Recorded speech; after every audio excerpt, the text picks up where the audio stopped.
દાહોદમાં ગણેશ ચતુર્થી ઈદે મિલાદુન નબીના પર્વને લઈને શહેરમાં શાંતિથી તહેવારોની ઉજવણી થાય, કોઈ અનિચ્છનીય બનાવ ન બને તે માટે પોલીસ દ્વારા તકેદારીના પગલાઓ લેવામાં આવી રહ્યા છે. છેલ્લા 2 વર્ષથી ગણેશ વિસર્જન અને ઈદે મિલાદુન નબીનો પર્વ એક જ દિવસ હોવાથી શહેરમાં ભાઈચારો જળવાઈ રહે અને બંનેના તહેવારોમાં કોઈ પણ પ્રકારનો બનાવ ન બને તે માટે ગત વર્ષે પણ 10મા દિવસે ગણેશજીનું વિસર્જન કરવામાં આવ્યું હતું અને તેના બીજા દિવસે મુસ્લિમ સમાજે ઈદે મિલાદુન નબીની ઉજવણી કરી અને જુલુસ કાઢવામાં આવ્યું હતું.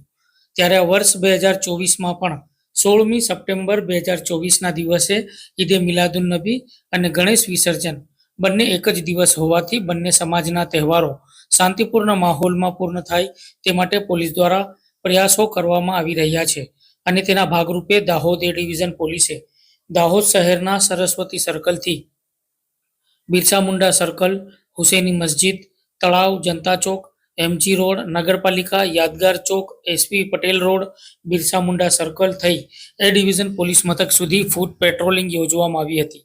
અને સાથે જ તમામ ગણેશ પંડાલોમાં પોલીસનો પૂરતો બંદોબસ્ત મૂકવા માટેનું પણ પોલીસ દ્વારા આયોજન છે, કારણ કે શાંતિ અને ભાઈચારામાં બંને સમાજના તહેવારો હર્ષો ઉલ્લાસની સાથે ઉજવાય, કોઈ બનાવ ન બને તે માટે પોલીસ દ્વારા તહેવારોને અનુલક્ષીને ફૂટ પેટ્રોલિંગ કરવામાં આવ્યું હતું.